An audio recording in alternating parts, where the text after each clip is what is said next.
et bienvenue dans cette nouvelle vidéo dédiée au master. Aujourd'hui, on va parler du master Masni avec 4 invités. Est-ce que vous pouvez chacune vous présenter et nous dire aussi pourquoi vous avez choisi le master? Je sais pas si l'une d'entre vous commence un particulier. Même si c'est un peu long, genre.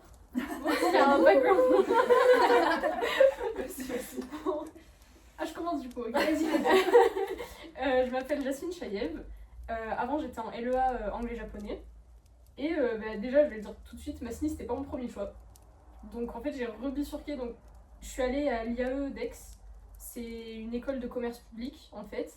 Et j'ai détesté. On va le dire. J'ai détesté la vibe et tout ça. Et comme j'avais déjà été acceptée en Masni sur le même moment, j'ai recontacté en fait la dame du Masni pour voir si elle pouvait accepter de me reprendre un peu dans le master, et ça a été possible. Okay. Donc c'était la petite... bon. Non mais c'est bien, ça prouve que t'as pas besoin d'avoir un chemin spécifique pour arriver au Masni, c'est super. Ouais, en tout cas, il y a eu des... Trop bien. Alors, du coup, moi je m'appelle Omaï Maliit. Moi aussi, du coup, j'ai fait une LEA anglais-japonais. Alors, moi je voulais. Alors, ça fait depuis la L2 que je voulais aller au Masni. Sauf qu'en fait, j'ai pas pu, en troisième année en LEA, j'ai pas pu aller au Japon. Mais du coup, j'ai préféré aller toute une année au Japon. Et du coup, c'est pour ça que j'ai pris. Du coup, l'année dernière, j'étais en LCSA. Mais après, moi, je voulais absolument Masni. Du coup, après, j'ai demandé Masni. Du coup, vraiment, Masni, c'était le choix, le choix principal. Ok. Moi, du coup, je m'appelle Léa Guérand. J'ai fait une LEA anglais-coréen. Et en fait, je ne savais pas du tout dans quel master je voulais aller. Et quand j'ai fait le salon du master, en fait, j'avais parlé avec du coup la responsable. Et ça m'avait vraiment plu les cours qu'elle m'avait présentés. Et du coup, c'est pour ça qu'en L3, j'avais un cours avec elle, j'avais posé plein de questions, ça m'avait intéressée. Et du coup, j'avais postulé. Et c'était mon choix numéro 1 parce que je voulais quand même rester aussi sur Aix. Donc voilà. Alors moi c'est Julia Witkowski, moi aussi je sors d'une licence LEA, anglais-russe. Et le Masni c'était un peu... j'ai trouvé un peu par hasard, pareil c'était le salon des masters aux journées portes ouvertes, ça s'est passé au Cube, juste à côté. Et je suis tombée justement sur Madame Vieux, la directrice du master. Et vu que je la connaissais parce que pareil j'avais cours aussi avec elle en troisième année de licence, on a parlé, et de tous les masters qu'il y avait, c'est celui vraiment qui m'a fait un truc. Enfin, on va pas dire que c'était le coup de cœur, mais c'était le numéro 1, c'était celui qui m'avait le plus intéressé. Et donc j'ai tenté, et maintenant j'y suis. Mais du coup, c'est quoi qui vous a parlé à vous quatre? C'est vraiment les cours ou... À l'international, je pense. On est hors Europe, c'est assez intéressant quand même, parce qu'il faut savoir que Masni fait partie du coup d'un master qui s'appelle Études européennes et internationales. Et au sein, il y a 3 différents parcours, dont 2 parcours spécialisés uniquement sur l'Europe ou éventuellement la Méditerranée. Alors que là, on est vraiment sur l'international. Il y avait aussi les cours justement, où c'est très pluridisciplinaire. Donc ça permet quand même de, en tout cas pour par exemple des personnes qui savent pas encore quel est le projet professionnel qu'elles veulent faire en fait, ça permet quand même d'avoir encore un peu de temps de tester, d'essayer. Il y a différents cours, donc ça permet vraiment d'élargir les horizons et voir ce qui nous plaît. Mais même quand on est déjà spécialisé, je pense, ça peut être bien le côté pluridisciplinaire, parce que c'est, même si on est spécialisé avec les stages, ça permet de rajouter énormément en fait dans le CV. Par exemple, de faire de la négociation, de faire de la géopo à côté, mais en même temps on a fait du management de projet qui est énorme comme cours par exemple. Donc en fait c'est vraiment, en tout cas très intéressant, même quand on a déjà un truc en tête. Parce que par exemple, j'aurais pu aller en PME Export, puisque je pense que ça se rapproche quand même plus de l'IAE, d'une école de commerce. En tout cas, on apprend l'export, la finance et tout ça. Mais c'est vrai que Masni, ça me rajoutait quand même d'autres choses qui étaient quand même plus intéressantes, en tout cas pour moi. Donc bon, je sais pas, ça peut aller à plein de types de parcours, je pense. Je suis d'accord, ouais. C'est vrai que LEA, PME, import-export, on m'avait proposé aussi pendant l'entretien du Masni. On m'a demandé pourquoi pas celui-là, vu que j'avais pensé par exemple à la logistique, import-export, mais vu que c'était pas par exemple quelque chose que j'avais vraiment décidé, je me suis dit autant justement rester, tester, négociation, différents cours qu'on a, management. Est-ce que vous pouvez peut-être donner des exemples de quelques cours que vous avez eu en premier semestre pour donner un petit peu une idée de quel type de cours vous avez? Peut-être nos cours préférés. Les cours préférés. Ouais. Alors du coup on avait le cours de management interculturel. Moi j'ai quand même bien aimé parce que au-delà de l'international, on avait aussi fait les différences de culture. Et moi, j'ai trouvé ça intéressant de voir à quel point les cultures influençaient du coup les négociations et les comportements de chaque individu. Après, je sais que le cours de géopolitique Moyen-Orient, ça m'a aussi intéressée. Parce que même si on est toutes les quatre en mer Asie, c'était intéressant de voir quand même les autres aires et pouvoir apprendre plus. Donc, ouais, moi j'ai bien aimé ces cours-là. Je pense que c'était mes deux préférés. Moi par exemple j'ai aimé le MOOC. Au lieu d'avoir en fait un cours, on a pu passer en fait une certification qui a été payée par la faculté. Et en réalité je trouve que c'est quand même une bonne opportunité. Non seulement pour par exemple déjà tout remettre à niveau, parce qu'il y a des élèves avec différents profils, on a des personnes qui sortent par exemple de prépa. On a des licences, en fait on a différents profils et pas tout le monde a déjà travaillé sur la gestion de projet. Donc ça c'était intéressant, on pouvait le faire à notre rythme et au final en fait on en sort avec une certification.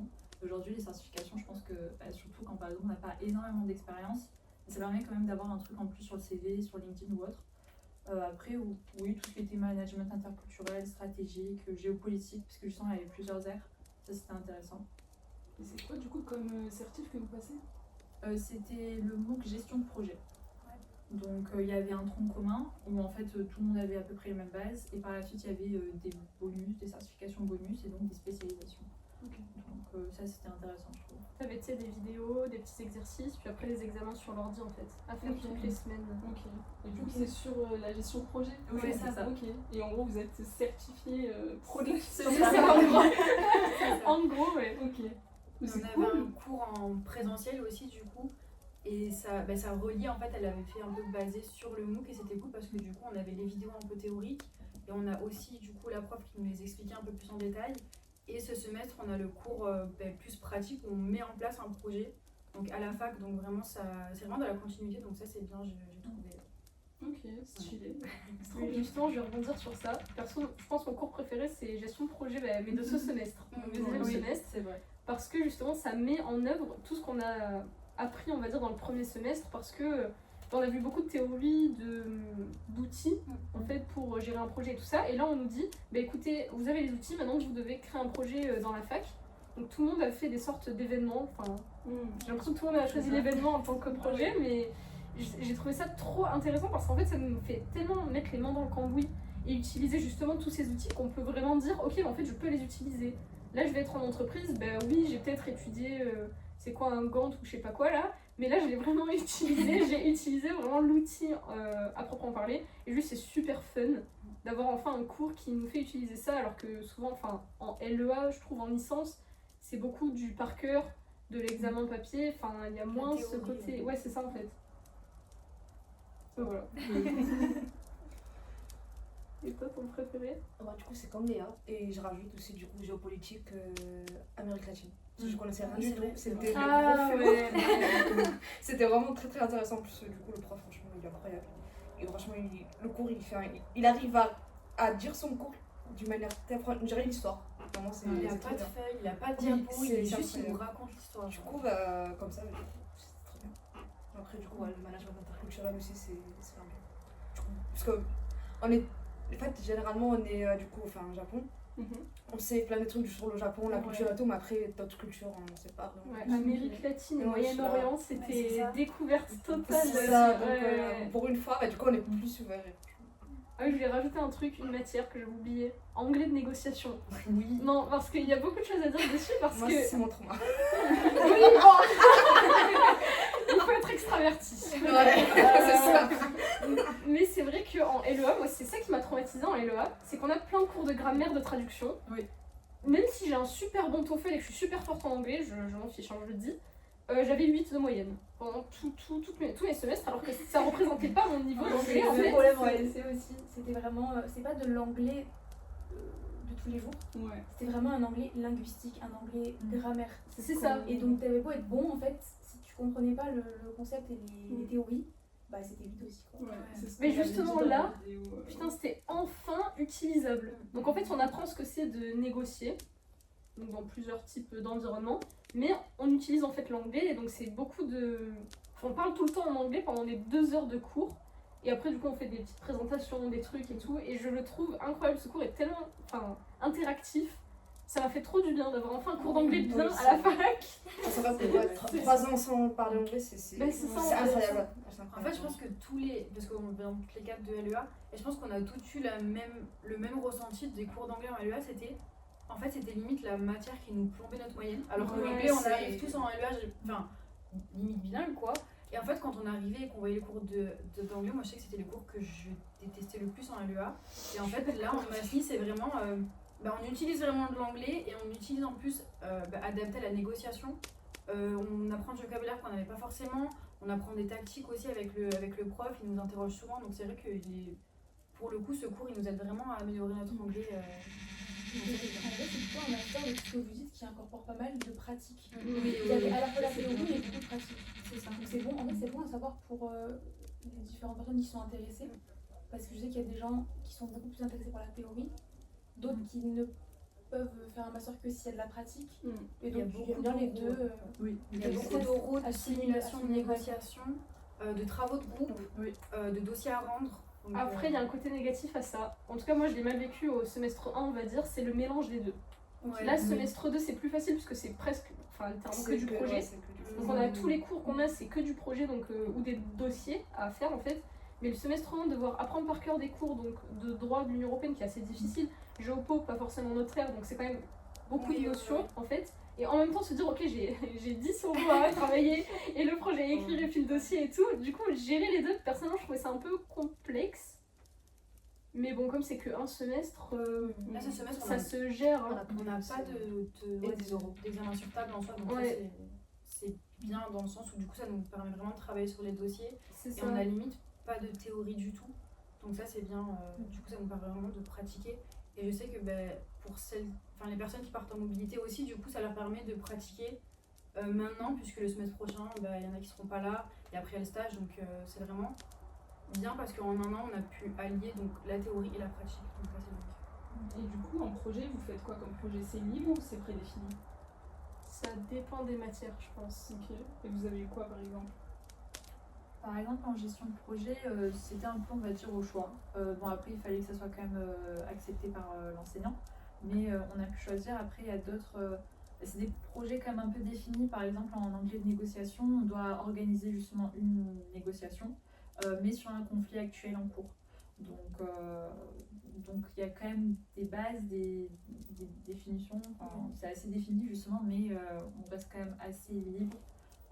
Pareil pour là on avait lu c'était médiation internationale et interculturelle ou quelque chose comme ça et pareil on va dire qu'on a un sujet, il faut le respecter mais maintenant si on veut par exemple modifier un peu par exemple les parties qu'on représente ou autre, c'est possible aussi, donc on va dire que c'est un peu libre mais en même temps il y a quand même un cadre qui est imposé. Donc, La forme est modulable je pense. c'est ça. Voilà, c'est ça. C'est stylé. Et aussi, du coup, par rapport aux langues que vous faites, est-ce que vous pouvez en gros rapidement dire, est-ce que le niveau que vous aviez en fin de LEA, est-ce que vous pensez que c'est nécessaire ou suffisant pour ce que vous faites en Masni actuellement? Et quelle place les langues elles ont un petit peu en Masni? Est-ce que c'est vraiment axé pour géopo, négociation, ou est-ce qu'il y a vraiment une partie un peu linguistique aussi? Alors moi pour le coup je trouve que c'est très axé négociation. On a 2 heures d'anglais donc dans la semaine et 2 heures de langue B. Donc nous par exemple c'est le coréen. En termes de niveau, en fait pour l'entretien de master dans tous les cas on nous pose des questions en coréen. Donc il faut qu'on ait niveau pour l'entretien. Après en cours je pense que ça dépend de chaque professeur. Nous je sais que, en tout cas moi en continuant parce qu'il y a le coréen débutant et le coréen continuant. En continuant, ça suit les cours de la licence, mais étant donné qu'on n'a que 2 heures, on progresse moins vite que pendant la licence. Donc je pense que c'est limite plus pour garder notre niveau de licence. Et étant donné qu'on a beaucoup de cours à côté, moi je sais que le coréen passe un peu à la trappe quand je vais réviser. Et en termes d'anglais, pour le coup, même si on n'a que 2 heures, je trouve qu'il y a quand même... Le cours, il a une place conséquente dans le master parce qu'on a beaucoup de travail à faire, que ce soit en cours, on parle que à l'oral. On a des simulations de négociation toutes les semaines et on a aussi du travail à faire à la maison. Donc pour le coup, l'anglais il a plus de place, je pense, que la langue B, en tout cas en coréen continuant. Je vais rebondir du coup là-dessus parce que moi je suis en coréen débutant. Vu que c'est débutant, il n'y avait pas vraiment de niveau précisé, enfin c'est débutant, quoi, grand débutant. Ce que je peux dire, c'est que moi j'ai plus d'heures, puisque j'ai 4 heures au total de langue, plus le séminaire Corée sur la société, mais bon, c'est ensemble, on ne travaille pas vraiment la langue. Donc 4 heures, je pense que c'est assez pour pouvoir quand même avoir des bases et pouvoir vraiment apprendre. Mais c'est sûr qu'en comparaison avec, on va dire, les matières plus générales, justement, négociation, tout ça, ça prend moins de place quand même, je dirais. Et est-ce que du coup, le fait de commencer la langue complètement, est-ce que tu penses que c'est handicapant ou est-ce qu'au contraire, tu trouves ça enrichissant? Après, j'ai pas tellement pensé. Je pense pas que ce soit handicapant. Enfin, après, ça dépend. Parce que c'est sûr que par exemple, en comparaison avec les filles qui ont déjà un certain niveau, je me dis, je suis un peu à la ramasse. Parce que au final, on suit les mêmes cours, sauf que là, elles ont déjà une bonne base en coréen et moi, je suis à peine en train d'apprendre. Après, il y a peut-être un peu plus de travail quand même, puisque il faut apprendre la langue. Mais non, en vrai, je pense que c'est plutôt enrichissant. Parce qu'on va dire que j'apprends tout du début, que ce soit négociation, que ce soit coréen. Donc en vrai, non, je pense que c'est un plus. C'est un plus. Trop bien, mais c'est bien, je pense que les gens qui sont intéressés savent au cas où ils n'ont pas fait de coréen ou de japonais ou peu importe la langue, je pense. Il n'y a pas toutes Ouais. les langues Ah, pas toutes les qui langues. sont en débutant. Ah oui, Japonais, donc c'est je pense. Ouais. niveau licence. Hein. C'est ça. Si on n'a pas fait en licence du japonais, malheureusement, on ne peut pas Ah rentrer. ok, je pensais que c'était toutes les langues qui étaient accessibles en double comme ça. Non, que le coréen, je crois. Non, on a d'autres, il y a turc, Coréen, arménien, Il n'y a pas hindi? Ouais. Vietnamien peut-être. vietnamien. Ouais. Turc, je sais pas s'il y a des butons ou pas. Chinois. Chinois, je crois pas, je crois pas. plus. je pense Il y a pas. Ouais, il me semble pas. Mais après, dans tous les cas, sur la plateforme master, quand tu. C'est C'est écrit normalement, je crois. Et après, sinon, Sur la Madame fiche. 2, elle pourra toujours le dire. Ok. Bon, en tout cas, c'est bien de savoir que c'est pas handicapant pour suivre les cours ou quoi que ce soit de commencer une nouvelle langue. Ok. Et du coup, est-ce qu'en japonais, vous ressentez un peu la même chose ou est-ce que vous avez plus d'heures ou est-ce que... Je suis pas le bon exemple. En fait, j'ai un très haut niveau en japonais. Du coup, je ne suis pas représentative, je pense, des gens qui sont dans notre classe. Voilà. On est mélangé avec les LCSA, donc d'autres masters. Parce qu'en fait, on n'est pas assez en masni japonais pour être une classe tout seul. Je pense que vous aussi, vous êtes un peu mélangé avec elle. Voilà. Personnellement, je pense que c'est comme vous dans le sens où c'est vraiment pour garder un peu la langue. On fait beaucoup d'oral, mais ça va pas être des cours très poussés de grammaire ou de vocabulaire. Voilà, c'est ça en fait. Donc en fait, c'est comme LCSA, je pense. Après LCSA, on a des cours en plus. On a plus Ah, de mais non, japonais. On a 3 heures de plus que vous, il me semble. Ah oui, quand même. Donc, et c'est des cours qui sont en Nagashima, mais genre en mode on lit des textes, après on peut argumenter dessus à l'écrit pendant 5-10 minutes. Mais on fait aussi un peu de trad, mais c'est tout quoi. Mais c'est du japonais du début à la fin, genre même japonais quoi. Alors nous, ouais, c'est plutôt light en termes... Et même, je trouve, ce qui est difficile, c'est qu'en japonais, surtout, il y a une très grande variété de niveaux. Donc en fait, quand c'est un cours d'oral, c'est compliqué, je pense, pour la prof de gérer le fait qu'il y ait des gens qui ont vraiment beaucoup de mal à s'exprimer. Après, c'est normal, il y a des gens timides, logique, mais et des gens qui font que parler. Mais moi, je sens qu'en fait, quand il y a personne qui parle, c'est toujours moi qui prends la parole au final, puisque sinon le cours il avance pas. Bah oui, c'est ça. Genre, j'attends les 10 secondes de blanc. Et après, je réponds parce que ça devient gênant, quoi. Mais bon, ça, je pense, c'est pour les autres masters pareil, entre guillemets. Il faut pas avoir un niveau de malade, je pense, pour rentrer en Masni. Et comme je disais, voilà, si quand même, il y a pendant l'oral, il pose quand même quelques questions en japonais. Donc, faut s'y attendre. Et en anglais, Et en Il y a anglais, pas je me rappelle d'anglais. plus. Non, Il n'y a pas d'anglais. Il y a pas d'anglais à l'entretien. c'est surprenant quand même. Parce que Bah, en quoi, fait- vous avez beaucoup de cours en anglais, non? c'est vrai. En fait, t'as juste un certificat d'anglais à mettre sur ton pendant De par exemple, quel niveau voilà. il faut? Peu importe. C'était peu importe. Moi, je sais que j'avais mis le TOEFL, mais même. Non, mais je veux dire, est-ce qu'ils veulent par exemple le TOEFL, mais est-ce qu'ils veulent un numéro? Non, je crois pas. Non, Il me semble pas. J'avais mis le TOEIC, moi, et c'était niveau B2, c'est un truc comme ça. Ok. Donc tu mets un certificat, toi. Après, je pense que si c'est vraiment trop bas, en mode Oui, genre, genre, A2, oui, A2 c'est compliqué, mais si vous avez fait LEA, normalement, général, normalement il y a au moins B1, et du coup c'est au moins B1, je pense que voilà. Ouais. Après ça c'est un tout, En fait, comme on est. Enfin, je pense que Marion Vu et même d'autres personnes qui choisissent les étudiants dans les masters, c'est la manière dont on choisit le dossier, c'est plein de choses. Donc, si que l'anglais c'est pourri, mais qu'après il y a des trucs sympas, des stages ou je sais pas, un bon niveau dans la langue B, mais ça sera ok. Ou si l'anglais est incroyable, mais en fait ça pêche sur d'autres matières et tout, mais c'est pas grave en fait. Enfin, tout se Ouais, ils vaut, veulent un donc, dossier équilibré quand même. c'est ça. Ok. Après, Je si pense tout est à zéro, du coup, que c'est. t'as pas la licence. Ouais, voilà, c'est ça, c'est compliqué dans tous les masters, je pense. Ouais.